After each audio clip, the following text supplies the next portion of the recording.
Welcome, ladies and gentlemen, to the Chosen Podcast with me, Daniel. And me, Mark. Now, today we have a special episode, episode 4. But before we get into it, please comment, like, and subscribe to the channel. Join in the conversation and let us know your thoughts on the topics that we speak about. Now, Daniel, today is a special day, my friend. It is. I'm very excited for this one. Yeah, the Chosen Podcast has its first ever guest. And he goes by the name of Dannmustdie Twitch. He's a streamer and a good friend of ours from school, believe it or not. So without further ado, should we get him on, Dan? Let's do it. Let's go. Here he is, everybody. Enjoy. Can we welcome Dannmustdie from Twitch? Dan, hello. How are you, mate? Hello. Oh, yeah, I'm good, man. I'm good. Yeah. How are you? How is everyone? Very, very well. I'm very good at, not too bad. Been a little while, hasn't it? A very long time. Very long time. A bit of context, guys, for the people watching and listening on Spotify and YouTube. We, Daniel and me, know Daniel Legg from way back when, from school days. So we have a lot of catching up to do. You love giving out the guy's government name as well, don't you? I mean, after the last one, I had to text Dan. I was like, do you mind your surname being in here? This guy just wants to give out your whole information. I'm so sorry. Yeah, man. Yeah, man's just out here doxing me. Yeah. His postcode is TW. No, I'm joking. Yeah. Not far off. I was going to say, oh my God, why you cut that? Cut this now. Well, I'll have people showing up at my door. Yeah. I want to see Dan.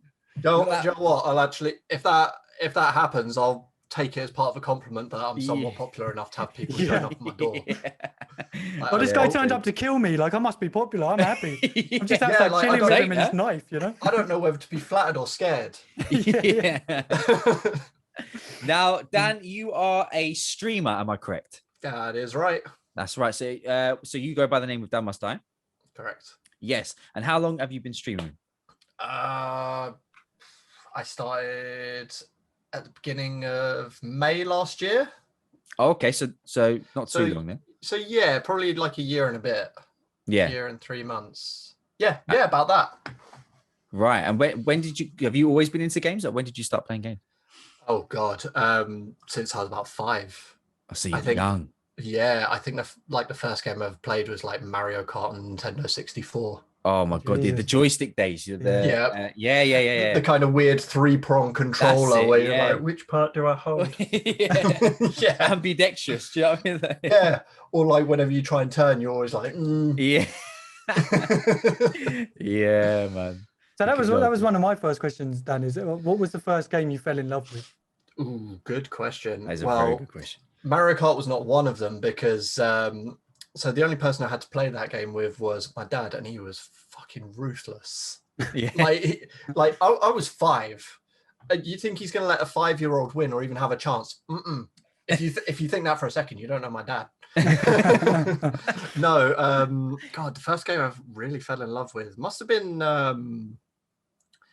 It was probably like Mario 64 or Ocarina of Time or something like that. I've just played those continuously throughout my life. Was it Nintendo that started you off, Dan? Is that what first console I ever had was a Nintendo 64. Yeah. Okay.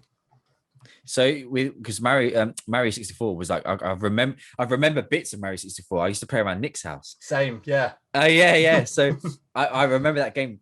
I think that was sort of for me as well. Although I'm not a huge, I like playing games, but I'm not an avid gamer as it were. But I think that for me and GoldenEye, James Bond GoldenEye was an insane game. That was a good one, wasn't it? Yeah, that was awesome for the Nintendo 64. That was a great game, multiplayer and all that sort of busy play with your mates. Yeah, that was my favorite game as well. Yeah, so Dan, never had it, mate. Yeah. I just obviously wasn't cool enough as you guys, you know. But you I mean, you stream now, obviously, but you were quite late to the gaming world of things, right? I was, yeah. Nowhere near like Dan. I think Dan's been playing since you were what age, Dan? You just said, didn't you? Like 5. Yeah. So, no, I mean, I probably started when I was like 12, and I was playing FIFA and stuff. No, nothing as cool as what Dan was playing. It was just football game. Yeah, of Yeah, better course. late than never, though, isn't it? Yeah, definitely. So I just, I was go on, just Dan. always out. I was just always out playing football. I just didn't. All right, man's out having a Yeah. life. But you were like, you live so close to the park anyway, so it was Yeah, we did. Yeah. that was the thing to do, wasn't it? Dan Legg, sorry, government name. But so what for you was like the moment where you thought, well, when did you join Twitch?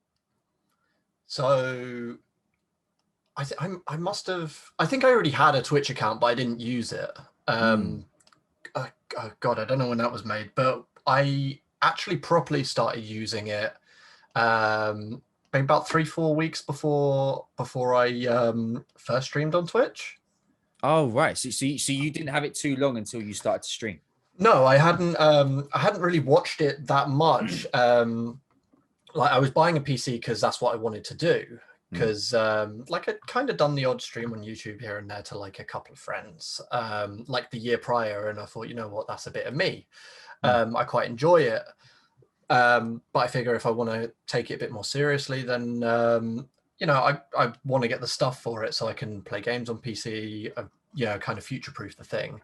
But it was only coming across what is now one of my friends' Twitch pages, just through a random Twitter follower at the time, and like seeing her beat a really, really, really tough game at like the base level, just I was like, what the fuck? So I had to so I was like, okay, I'm gonna make a point to use Twitch the next time she's on, and I want to see more of this because this is cool as hell. Yeah. And yeah, it became like a massive rabbit hole. So that was that the sort of catalyst for you to start properly streaming on Twitch and all that stuff. Yeah, well, I mean, like I said, I was gonna like I wanted to do it anyway, but in that time, I just kind of picked up more inspirations, you know, and kept coming across more and more new people, and yeah, just kind of went down the Twitch rabbit hole, started doing it myself, and slowly got getting followers and just meeting new people, and like these people who are cool friends now. It's it's such a bizarre kind of experience, but it's one I just wouldn't change for the world. No, of course. And it's quite like just going on by what you just said there. It is quite a sociable area for people that, you know, have the same can relate on the same level of the love for gaming and all that sort of stuff. So I can imagine it, like you said, you've met some really cool people along the way and have built friendships off your streams and stuff, right? Yeah, absolutely. And I mean, this happening for me at the beginning of lockdown, and well, not quite at the beginning, but yeah, a couple of months into lockdown, kind of came along at the perfect time, really. Yeah. Did you try and stream before you got your PC then? I did. I originally used to do it kind of directly off of the PlayStation, but it didn't work all that well for me.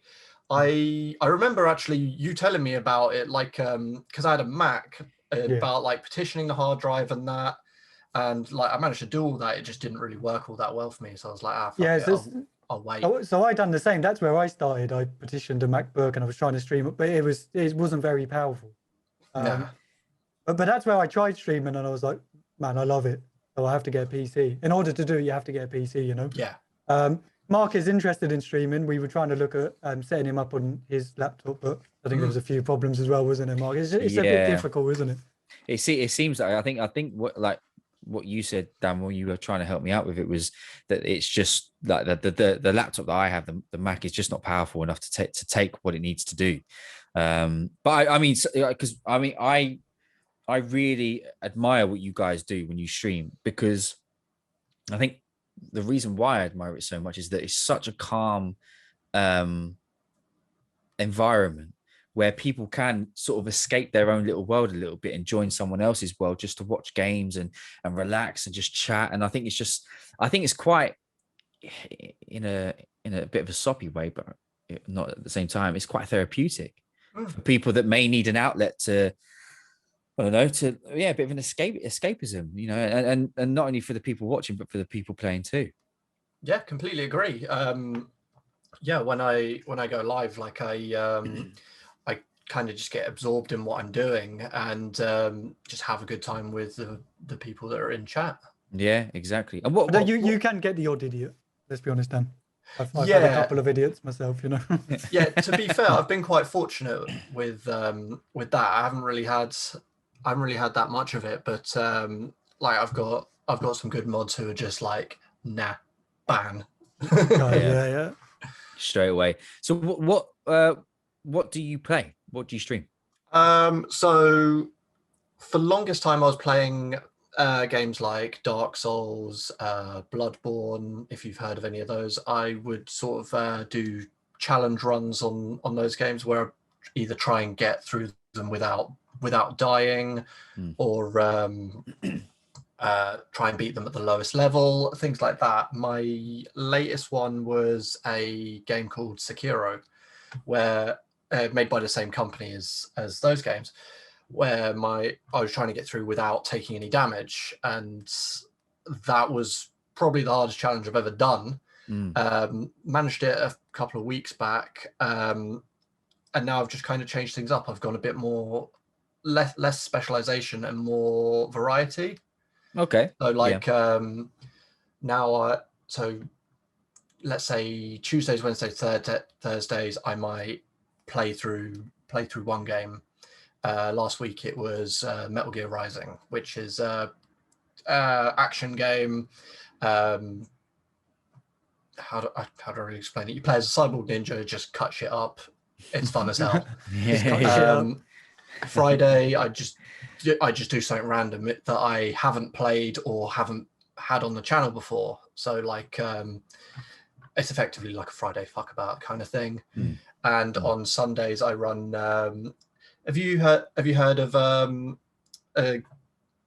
what were they called? A game developer called Telltale. They did games like The Walking Dead, Batman. Yeah, so I'm currently running the Batman one. And nice. we're about, so each Sunday, so it started about 2-3 weeks ago, did episode 1, episode 2 last week, and did episode 3 yesterday. Nice. Where I just let chat take control of all of the decisions. That's cool. Oh, nice, yeah. So that's really cool. It's either law and order or it's complete anarchy. It's really fun. I don't give myself a vote. Not even as like a tiebreaker. If we have a tiebreaker, then I'll just press both of the buttons at the same time. What happens. And it's a good laugh. Like sometimes the story doesn't go how I want it to go, but it's interesting to see what other people like. See where it goes. Yeah, that's. I think it's good to include the community as well, isn't it? Your community and getting people involved. I think. Yeah, I wanted to try and create like, I guess, more of an interactive experience, because most of the time it was just kind of, at least this is the way I saw it, people kind of watching me do a thing. So I was like, well, how can I kind of get people involved? And they seem to dig it. So it's cool. So like, because obviously you've been streaming since May, so a year and a bit, say. Do you find yourself like sort of stuck for ideas, or do you go back to some, or like how do you sort of generate your video or your streams to be more interesting or like different for new viewers or the same viewers that you've had? Okay, so for the most part, it wasn't something I really thought about until maybe just a handful of weeks ago. Okay.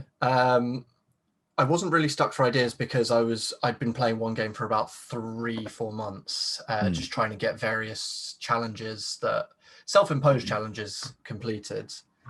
And then I was thinking, well, I've seen someone else do one thing, maybe, and then that would kind of give me an idea to do kind of my own thing. Like I suppose the best way to say it is like, some people have something called like a stream deck, where it's like you can press a button on it and it'll, I don't know, bring up like a clip or Dan's got that, certain things I like that. I was trying to pull it onto screen, but it's the cable's not long enough.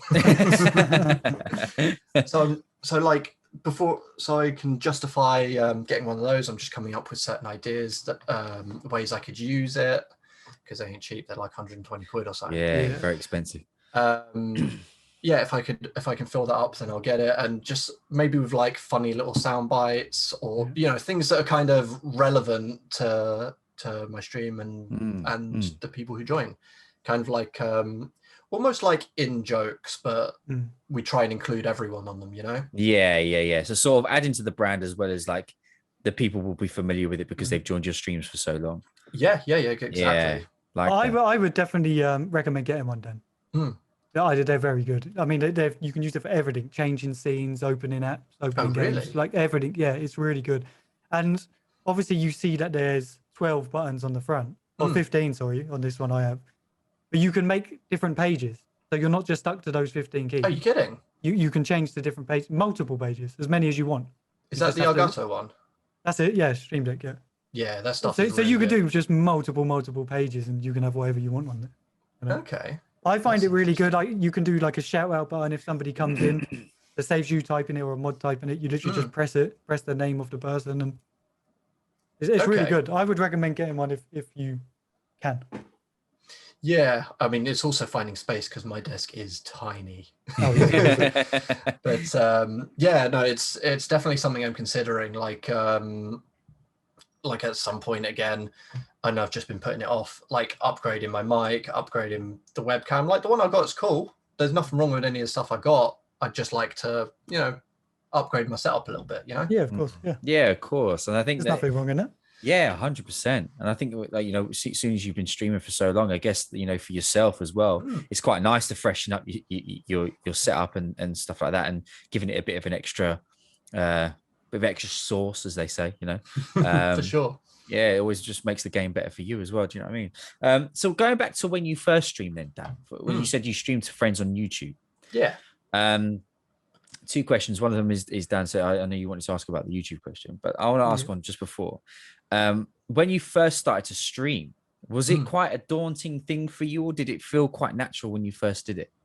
I don't think it felt natural to me. Like, it kind of felt like if you're not so say if you haven't got anyone in the chat at the time, a lot of the time I was thinking, oh God, what do I say?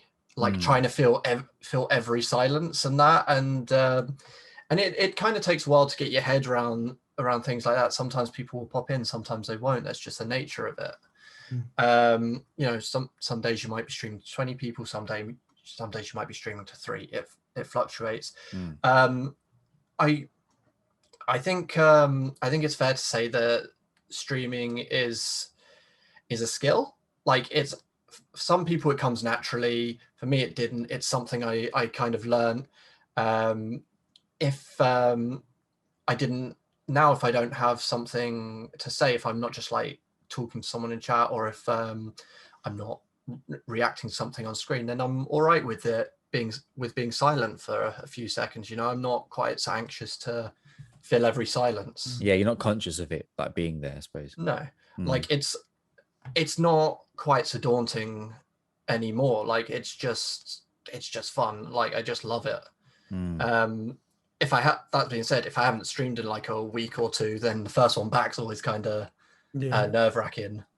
But so I would go along with the silence thing then, because that's something that I always found really awkward when I started. Because I don't know what I thought would happen. I kind of just thought you'd start streaming and all of a sudden loads of people would be here and you'd be chatting away, and in reality it's nothing like that. For the first how long, you just sit here and you're like, is anyone ever going to come into this stream and say hello to me? Or, so that sort of leads me to any advice for when people are starting out. Sorry, I paused there because I was sort of looking. Because the advice I was given was, to grow, you need to be on other socials. Okay. Do you agree with that? Like Twitters and YouTube, you need to be getting videos out. Do you agree with that? Yeah, that sounds fair. Like Twitter, I think definitely, because I mean, it's a good way to interact with people, right? It's how I've also discovered like new streamers, and like made new friends through Twitter, all sorts. YouTube. Now, I'm probably not the best qualified to talk about this because I don't update my YouTube all that much. I've heard other people say it's better to grow on YouTube than grow on Twitch, because you can just, you know, convert all your it's easier to convert YouTube subscribers to Twitch followers than it is to convert Twitch followers to YouTube subscribers. But it's not something I've really tried to do. So yeah, that's probably not something I can answer. Because I think they say the problem with Twitch is it's very hard to be found on Twitch, isn't it? Yes, discoverability is because there's just nothing. hard. And also, if you're at the bottom, I was telling Mark about this. If you're playing a game that's got 100,000 people, and the first person has 75,000, generally most people are going to click on him or her, whoever it may be. So the chances of them scrolling all the way down to the bottom to see you with 1 or 2 people is very unlikely, isn't it? Yeah. I think that's where people say you have to grow on other social medias. As you just said, YouTube could be a way around it. Yeah, I mean, honestly, the way I discover other people is through people I might already watch, and they might raid into someone else, and I might be like, oh, I didn't know this person streams. I've seen them around in other people's chats. Cool, I'll stick around for a bit. They're more often than not, they're cool. Like I vibe with them, and I'll visit when I can. Like I follow quite a few people on Twitch, but unfortunately I can't watch them all. Yeah, of course. As much as I'd love to. You know, with the raiding, do you find raiding somebody helps? Because I've always found, generally when people say I'm in a chat and people raid someone else, generally you're watching the stream because you like the person. So when they raid somebody, I feel like I don't always tend to stick around. So do you feel like raiding works? I mean, it probably does in some way, doesn't it? Well, the way I do it is I raid someone I'm generally intending on watching afterwards. Okay. So I will be sticking around in one way, shape or form. Like if I'm not active in the chat because I don't know, it's late or I've got a couple of things to do, or to be honest, I just want to veg out and play some games or something. Yeah. Then I'll at least be lurking, you know. But can raiding help? Yes, absolutely. I've had people raid me, and then people who've come over with the raid have stuck around. Okay. Yet that's happened with probably most of my viewers. Nice. Oh, okay. So I would say yes, absolutely. It's helped. It's helped me, and I hope me raiding other people has helped them. Helps them, yeah. But that's why I try and raid as much as I can. But I'm always just a bit dubious whether it works or not, you know, because I know from my own the way I treat it, you know. Yeah. And sometimes I feel like you might follow a person because you're trying to do the person who's raided like a favor almost, aren't you? Like, oh yeah, look, I'll follow. And then I looked through my Twitch ones and I was like, who are all these people? I follow all of these people and I don't actually know who they are. You know, I probably followed them because I was trying to be nice and, you know, but then you're like, now following this person, I don't even know who they are. I don't know. I think raiding probably does help, but I'm a bit. The thing is, I think. I mean, I'm not a Twitch. I'm not on Twitch. I don't stream and stuff. But I can imagine it would help. I mean, the ratio of people sticking around. I don't know what that would be, but I can imagine that, you know, if you've got, say, for example, 100 people that are raided over to your channel, I'd like to think that, you know, at least, I don't know, maybe you can correct me if I'm wrong, but 5 or 10 people might be like, oh, okay, you know, I might stick around for that. Or I don't know if that's the right ratio, or I'd like to think that would possibly be something around that. Because that if that's the case, that sounds amazing for Twitch. Well, I've seen somebody, he got raided with 900 viewers or something. And he's only someone who sits on probably 20, you know, sort of roughly average. But you watch it, and within sort of 20 minutes, you know, you're down to 500. Within half an hour, you're down to 400. And that's why I say to you, does it actually help? Generally, you're watching for the person, and the game, because you have to like the game as well. Yeah, of course. So that's why I'm a bit like, does it really work? Because a lot of people just go, right, he's gone offline now, so I'm going to go and watch this person. You know, It probably helps a little bit. You know, I guess it's like the same algorithm as like Instagram. They say if you've got like 800 followers, your post will get like 20% or 10% of what your followers, you know, like if you throw a post on, you get like 80 likes or like, do you know what I mean? You won't get there for 800, but you'd get like a percentage of. So I guess maybe there's something similar within that with the raids or stuff like that. So with you then, Dan, because you got a few followers on Twitch. Did you just sort of stick it out and just sort of just keep doing it, just keep streaming and that's where it all came from? Or did you sort of self-promote in places or no? I mean, I think it's I think it's partly kind of like Twitch etiquette, like you don't self-promote in other people's channels and that. Okay. If sometimes people will say, oh, so do you stream or whatever. Personally, I always feel super uncomfortable about promoting myself in any way. I mean, I don't see anything wrong with it. Like, I'm more than happy to ask people who come in my stream, whatever, and engage with them. But if the boot's on the other foot and someone's asking me, I'm like, no, I don't want to be be seen as that person. But yeah, no, I'll post on Twitter when I'm going live, be like, oh yeah, going live with blah blah blah blah blah, or just post something really stupid. But that's kind of about as far as I go, really. Like I created an Instagram for my Twitch and that, but I keep forgetting it exists, and I just end up and it kind of crosses over with my normal one where I don't post any Twitch stuff on there at all. Right. Yeah, could I do more promoting? Probably, but I'm comfortable with the amount I'm doing at the moment. Like, I mean, I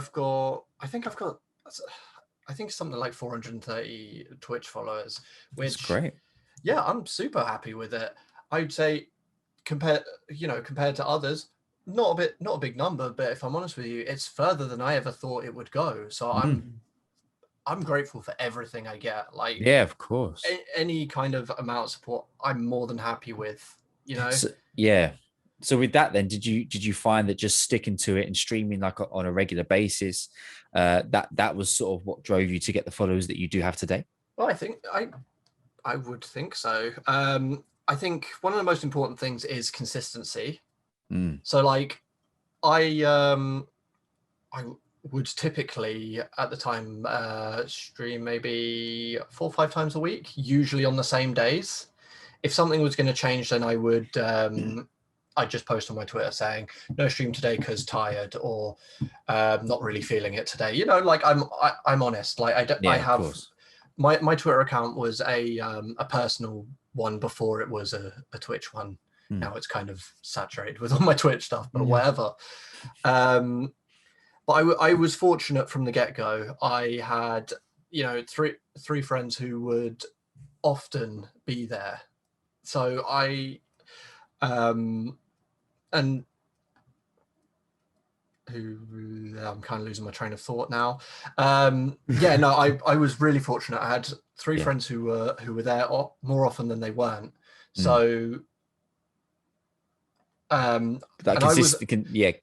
was in a lot of other people's chats, but I was joining other people's chats not in the hopes that they might follow me, but because I would genuinely enjoy their streams. And then I'd end up following them on Twitter. They'd follow me on Twitter. That they might see that I stream as well, and then join in, or raid or whatever. I like to think that on Twitch I've always been quite genuine. I don't really want to give the wrong impression. Of course, I want to grow on Twitch. I want to have a big audience. Course, who doesn't? It's weird that it's kind of taboo to say that, but I think everyone wants that. With chest, 100%. But I never join other people's communities and chats with the hopes that they might do the same. Like, I don't do the whole support for support kind of thing. Like, if I support someone else, it's because I support them and I like what they do. Just never in the hopes that they might return it. So not through self-game. Exactly.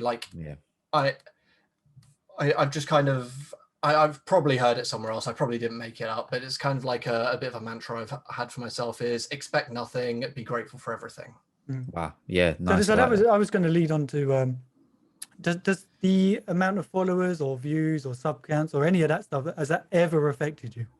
No. Even at the beginning, did it ever mean anything? I'd be okay, kind of. So, and this was before I realized that on Streamlabs I could turn my view account off. If I saw that I don't know, there was like 3 or 5 people in there or something, I'd find that shit super exciting. But then like if I got a big raid, at the time of like, I don't know, 20 people, I would find that quite overwhelming and I'd kind of clam up a little bit. So I always turn off the view account, and I can just, be me. And if I've got, I don't know, if I've got like 15 people or so in there without a raid, then I don't know it, because I might have 5 people talking in chat who are active, and the rest might be lurking, So I've seen firsthand that like the numbers can really get to people. So I've really kind of drilled it into myself that I don't want that to happen to me. That's why I expect nothing and be grateful for everything. Yeah, because I'd say from my point of view is it affected me for a long time.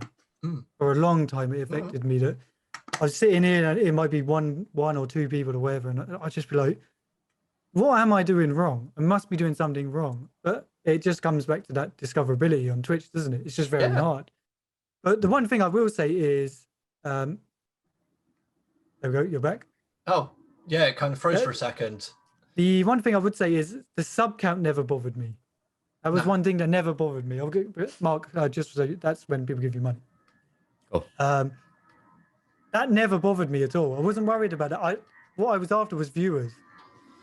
Because this is what I've always said. Give me 10 average viewers for the rest of my life with them giving you no money. 100%, I'd take that every day. If you offered that to me and could guarantee it, that's fair. I'd shake your hand and say, brilliant, So yeah, I think for me, it definitely did. Yeah, it was only sort of within the last 6 months where I kind of went, you've just got to get over it.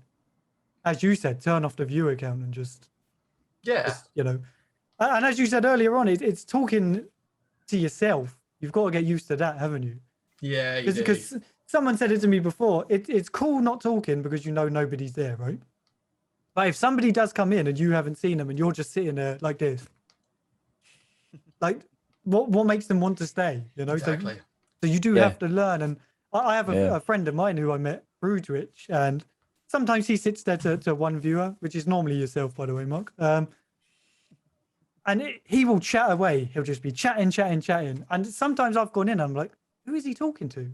Like he's just talking to himself. But that's actually the right way to do it. Because someone comes in, they may go, oh, he's cool. He's like chatting away and, But like when he's doing that, he's having fun, right?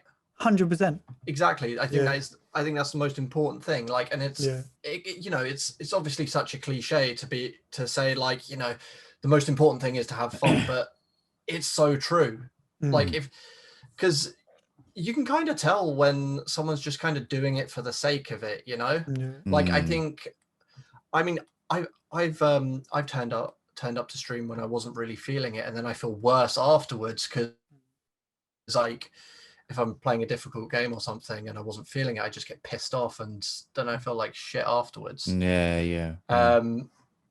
Some advice one of my Twitch friends gave me is I think she got it from her dad actually, and it goes like this: it's leave while you can't speak. Leave while you still want to stay.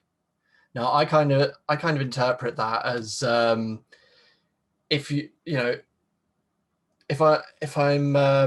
I'm playing a game and if I want to stop the stream before I don't want to be streaming. If that makes sense. Like, I before I kind of get overly frustrated or whatever, and then just, kind of rage quit. Yeah, before it becomes the issue. Yeah. So call it while I'm still having fun. And knowing when to call it is absolutely fine as well. Like if you're streaming and for some reason you realize you're not in the right headspace about an hour in, call it. This is a question for both of you then, because for me, because I don't stream, but you guys do. Is there a sense of I guess pressure to keep streaming, to keep the viewers happy to some degree, or is that something that you've eradicated over time? So for me, and this is where the sub count comes into it. I feel pressure to stream because people have subbed to me. Right. So I feel pressure in that sense. It's like they've paid. They're not paying you to stream, but they're paying to support you. To support, yeah. So I always feel the pressure that, and especially when I have to cancel a stream, I just think, oh my god, I feel so bad because I kind of feel like it's not fair, you know. But should you feel bad? Probably not. I mean, real life things happen, don't they? You know. Absolutely. Sometimes you might have to work late, or your parents might need your help, or you've got kids or whatever, you know. Yeah. Sometimes things just come up. Yeah, life happens. Sorry, Dan. Yeah, sorry, Dan. No, it's fair. But yeah, so I actually haven't considered it like that, and that's good though. I think that I don't know. Maybe that makes me sound kind of inconsiderate. It's not like that at all. Yeah, the way I see it is people support because they want to support. You know, that's like, because I do the same. If someone doesn't turn up for a stream or whatever, then you know, it's whatever. Like they maybe they had something to do, maybe they just didn't fancy it that night, maybe they weren't in the right headspace, whatever. Like I would much rather be at my best than do it for the sake of it and have a mediocre performance type. That's fair. Exactly. Yeah, that's very fair. Yeah. Going on that, I forced myself to stream before, which we probably all have. We probably all have to a certain degree, you know. But sometimes I've gone on just for the sake of I feel bad for people, they've subbed and blah blah blah, and I'll go on and I'll sit there for half an hour and then I'll just go, I'm not feeling this. I don't want to be here. And as you said, Dan, I think people can sense that you're just not bothered or you don't want to be there, you know. And I've often ended streams on half an hour and you're like, why bother? You might as well have taken a day off, you know. Because there's an argument in that, in like, you know, you stream for an hour in a really negative mood and deliver a shit stream, and they're gonna think like, but actually you're being honest with it and saying, do you know what, I'm gonna call it today, guys, because I want to give you my best when I'm back on form, which I respect. I think that's. I think sometimes it's as Dan said, sometimes it's just worth not doing it. Just accepting, look, I'm just not in a good mood for this, or I'm not feeling, or whatever it is, and just saying, right, that's it. And I take what you say, Dan, about the people subbing to support you. I 100% agree with you on that. I don't know. In my head, I feel like it puts more pressure on you, you know. So I can't imagine people who have 5,000 subs. I mean, what do they do? I don't know. Are they at such a size where it doesn't matter to them anymore, or they're fucking buying cars and houses, mate? Yeah, like I might have 10 subs, but to me that's like, that's 10 people I'm upsetting by not streaming, you know. Yeah. But then that's probably in my head. Yeah, maybe in a minute. It's a fair thing to consider, of course. But yeah, like I say, if I sub to someone, it's to support them. I'm not expecting them to stream on this day at this time, because shit happens, like life happens, you know. Like they will come back, and if they're not planning on coming back for whatever reason, they'll say, you know, that's why it's good to have the socials, because you can keep people updated. Like some people run a Discord as well, and where they'll put all their Twitch updates in there. I kind of had one, but I just deleted it because I wasn't using it. But it's a great way to kind of interact with your folks and what have you. It's funny about you saying you sub to people just to support them, because I do exactly the same. So I should know, like, you are just supporting somebody, and that's all people are doing for you, you know. So I should know that. It's just a bit, I don't know, something mental in your brain, isn't it? You know. But how much harder is it to take your own advice? You know. Yeah, 100%. Yeah, of course. 100%, man. In terms of like within the year and a bit that you've been streaming, is there one stream of yours, Dan, that has really like stuck out from the rest? An amazing stream. If you could do it again, you would. Is there any that sort of stick out in the mind for you? Well, one where I just had so much fun. Or Yeah, just like if you could go back to, if you said to someone, if someone said to you, oh, what do you stream, and you wanted to give your best example, what would it God. Or just a stream that you could relive. be? Yeah, I think is what Mark's saying. Just one that you could relive because you had so much fun. so good. I reckon I'd probably does it have to be one specific stream or one game? Whatever you want, mate. Okay, We'll take it. Because if I can cheat and just say one game, it would be my playthrough of Alien Isolation on hard mode. Oh, I've seen that game. That's scary. It fucking is Terrifying. but man, it's so good. Yeah, it's excellent, and like the jump scares, the tension, everything is just so. Oh my god! Like you haven't just got the alien to worry about; you've got the androids, and like if there was like a jump scare or something, because Dan, I think you were there for a couple of them. Yeah. If there was a jump scare where I was hiding from the alien, and then the next thing I know, it's just run over to me and killed me. I'm just like, some of the people in my chat would clip this stuff, and I've kind of gone on to use them for like channel trailers and stuff. Oh, fantastic! And it was just so much fun. Like, I do love streaming a horror. Yeah, I don't like Dan streaming horror, to be honest. Because when Dan first started, I was like, yeah, I'll watch Dan, and then I'm 2 minutes in, I'm like, oh, for fuck's sake, no, turn it on. And then just streaming the scariest games. I'm like, I'm not even playing, and I'm scared. He's going to bed. It's just a stream. It's just a stream. Yeah. It wasn't not real. Oh, brilliant. So for you, Danny, what's the goal? I know we said earlier on it's a taboo subject to speak about, but I think you get into these things wanting to succeed, and I don't think that's a bad thing. What is the goal for Twitch? Well, it's like for me, how do you measure success? It's all individual, all subjective. Question. Yeah. But for me, I feel like to some degree I'm already successful. Like I said, it's gone further than I ever thought it would.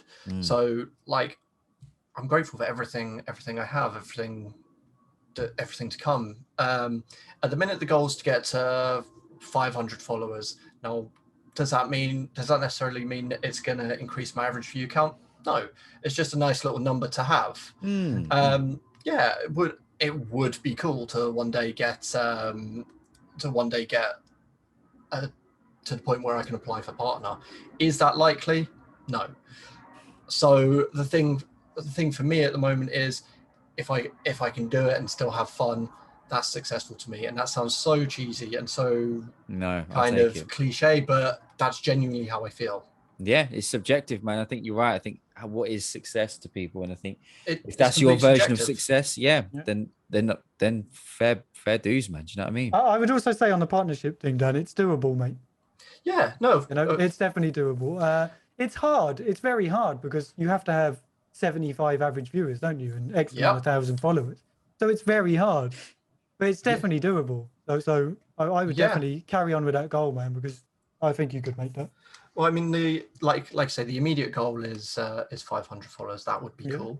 And then I don't know, maybe 1,000. Yeah. Why not? Why not? And we'll go from there. I think the goal by the end of the year, let's say, I don't know, I'm just kind of pulling a number out my ass, but let's say 700. Like if I can get to that, cool. If not, I respect that, man. Yeah, and I think going by what Dan is saying about everything's doable. I think it's if you pour your passion and your happiness into what you're doing, nothing is outreachable. You know what I mean? Yeah. It just takes time. I think for anyone that's wanting to start Twitch and stream, I think just absolutely go for it if you enjoy it. Yeah, why not? Sure. Why bloody not? I think partnership is one of those things that if you think about it and if they put their mind to it, anyone can do it, but not everyone can do it, if that makes sense. Because if everyone did it, then I guess kind of no one is. Yeah. Oh yeah, yeah, very true point. Actually. Yeah. So it's got to be hard, Dan, hasn't it? Otherwise, everyone's going to be a partner. And then, is it special to be a partner? No, because everybody is. Yeah. Well, that's the thing. If everyone's a partner, who's watching the partners? Yeah, exactly. Yeah. Because also it's a similar thing with, obviously you've both seen PUBG, the game. Yes. They have partners, and every year they put out applications and you can apply to be a partner. And this year it appears that just everybody that applied for it got given partner. Oh, really? So it's kind of really? Like, so although there's a couple of people I watch and I was like, oh, it's amazing your partner, but it's like everybody just was given partner, you know? So it's kind of ruined the whole sort of PUBG partner tag, you know? So what does it mean to be a partner on PUBG? I think you get like special modes, and you have like sandbox mode where you can play with your community, but you can give them stuff like in the air. You can drop them a gun, and you can drop cars in, and all these different things. And you get streamer mode, so you can turn off your name so people can't see that you're in the game, so no one can follow you. Oh, plus so you can dick about. Yeah. So plus they send you like a care package every year. It's like t-shirt, mugs, you know, that sort of stuff. Cool. And you get a creator code, so you put in your creator code, and people who buy stuff with your creator code, you get a percentage of what they've spent, basically. Oh yeah, that's cool. So it is worth it, but it just appears that they've now made everybody a partner. Yeah, you know? But I guess that was the incentive, because the game was dying, right? Yeah, it's kind of. I think when they look at EU and America, it's like 5% of their player base. The rest is all like Korea. Really? Oh, okay. Yeah, like all over there. But the rest of their whole player base is over there, so they don't really care, I don't think, about EU and NA. Why would you? It's 5%, so you wouldn't take as much interest, would you? Numbers speak, didn't it? Numbers speak. 100%, especially for studies and stuff. Yeah. It is, yeah, it is. But as I say, with NA, it just appeared everybody was given partner, which is a bit sad, really, because it's kind of ruined that whole. I'm a PUBG partner, you know. That's kind of because it's really cool, isn't it? That's a really cool thing to get. It sounds amazing. Yeah, exactly. That's really good. Yeah, absolutely. It sounds incredible. But yeah, I guess if everyone's get it, then what's the novelty kind of wears off, doesn't it? Yeah. So Dan, I did have a question for you. Go on. If you could start streaming again, but do it on YouTube instead, would you do it? So like if Twitch was if Twitch Twitch disappeared. So basically rewind back to when you started on Twitch and someone said to you, well, you have to start on YouTube. Yeah. You would do it? Yeah. I mean, I enjoy streaming for streaming's sake, you know? Okay. Yeah, because I actually, for me, I prefer Twitch, you see. So if someone said to me, you have to go to YouTube, then fine, you know? But yeah, if there's a choice, I'm picking Twitch every time. I feel like it's the better streaming service, you know? Well, yeah, this is the thing. Like, from what I understand and from what I've seen, what I've heard, so don't quote me on this because I don't know how true it is. Apparently, YouTube's better for discoverability, but it doesn't have, at least from what I see, it doesn't have the same level of community as Twitch, you know? Yeah, I've noticed that, you know, because I've got a few friends that stream on YouTube. And it's great. So, you know, you got the ability to talk to these people whilst they're doing their thing and etc. But it just lacks the accessibility, I suppose, and the things that you could do. Pardon me, and the charm. That's right. Yeah, and the essence of professionalism, I suppose, a little bit more is on Twitch because it's more focused around that sort of streaming area, right? Whereas YouTube, not really. But I think you're right. What you say there isn't the discoverability is probably maybe more, but I reckon that will probably span over a long period of time because you won't get a lot more people coming in regularly. If that makes it, does it make sense? Yeah, I think, and I think YouTube is really kind of getting there with streaming. Like, from what I understand, like some bigger streamers have moved over from Twitch to YouTube. So, I mean, who knows what could happen in the future? Maybe Dr. Disrespect went over to YouTube, didn't he, Dan? I don't know if you know who he is. I know. Is he the dude with the mustache, mullet, sunglasses? So he was banned though, right? He was banned from Twitch. Nobody knows why. They've never told anybody why. Maybe it's an NDA kind of thing. So something's happened. He even come out and said, I don't know why I've been banned. Like they haven't told me, they've just banned me. It's weird. So he went over to YouTube and I watched his first stream on YouTube. He had like 200,000 people watching. Jesus. It's just like, that is unreal. And like, as I said earlier, the pressure for me when there's like 10 people watching, I'm here like a shaking mess. Can you imagine 200,000 people watching you? It's just Probably unbelievable. tunes it out. You'd probably have to, wouldn't Yeah. you? You just have to just. I think it's ignore because it. there's so many people. I think like you wouldn't be able to know what's going on, would you? Like, how Because do you then- interact with chat? Yeah, But how? you can't, can you? I mean, you just have to pick messages, don't you? I suppose it's just it's impossible.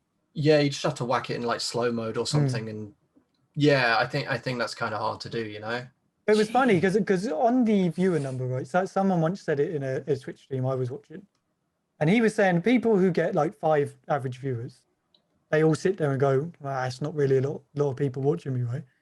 But now do it this way, right? Sit at your computer and bring 5 actual people to stand behind you and watch you game. It suddenly becomes a lot of people, doesn't it?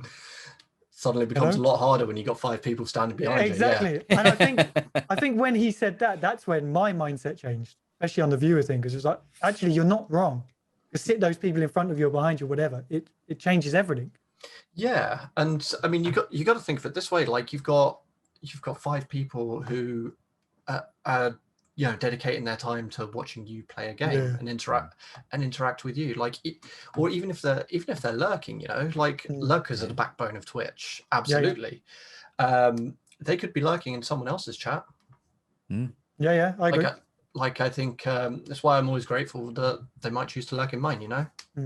Yeah. I agree. What's a lurker? Can you just So a lurker might be, say I might be watching a stream but not necessarily chatting, because so it's just there. Yeah, so you've got the stream on, you've got the volume up to a certain degree so that your view counts, because if you mute it, the view doesn't count.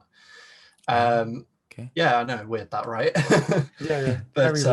But I might be like playing a game, or I might definitely not be lurking in Twitch streams while I'm working. Disclaimer. We definitely won't pass that to your work, Dan, we promise. Definitely. Well, I mean, you already doxed me. I'm fucked. It's only a matter of time before they just come around and clap them in irons, But yeah, lost my train of thought completely. But lurking. That's fine. Lurking, But that's that's the one. effectively lurking, yeah. Yeah, okay, gotcha. But yeah, exactly. So when it comes to you watching streamers, who do you watch? So I'll name them. One of the ones I watch most is a streamer called The New Blade Runner. He primarily plays a game called Bloodborne, which is again, I don't know if you've heard of games like Dark Souls and what have you. They're pretty infamous for being difficult games. Bloodborne is kind of in a similar vein, like bosses might be able to kill you in just a couple of hits. You've really got to kind of learn the game, learn mechanics. But this one is kind of set in like Lovecraftian Victorian England. So you've got like you've got to fight like disgusting beasts with a bit of cosmic horror, kind of alien elements thrown in. Now he's someone who Bloodborne is his favorite game of all time, and it shows. He loves it. He speed runs the game. He sets himself challenges to get through it without being hit, or do this thing without being hit as quick as he can. And he's someone I'll interact with quite often. He's someone I'll happily say is a Twitch friend now. Another one I watch. I'm just kind of slyly going through my followers list. You do. All right, I'll name the person who was the first Twitch stream I came across. Is a Scottish girl called Alba. So Alba meaning Scotland, lass. Well, I don't need to explain that one. Yeah. I just came across one of her clips randomly on Twitter, and it was of her beating a really difficult boss on a game at the base level, like she hadn't leveled up her character. And I only saw that because of someone we both mutually followed. I saw that, thought that was amazing. I'm going to tune in next time. And I did, and it just kind of snowballed from there. Yeah, like other people, another one called Tiny Flamingo, who, Dan, I don't know if you've ever been in one of my streams and heard like a crazy American woman. I've seen the name. I've definitely seen the name. That would be her. Like sometimes we do streams together. Like we just played Portal 2, which was a real test of friendship, but it was a lot of fun. I looked at some of you playing that, Dan, and I just could not work out what the hell was going on, to be honest. Neither could we. But yeah, there's a lot to name. The Scottish Geek, Quick Hatch 10, so many people whose streams I really enjoy, who I'll interact with, and these are people like we'll have group chats with on Discord and that, and just chat day to day. Yeah, of course. So we will link all those channels in the description for anyone on YouTube. Yeah, this is Dan's favorite Twitch channels. Go and give them a check. So guys, that is the end of part 1. If you enjoyed that, part 2 will be out on the 11th of August. So thanks for watching, and we'll catch you in part 2.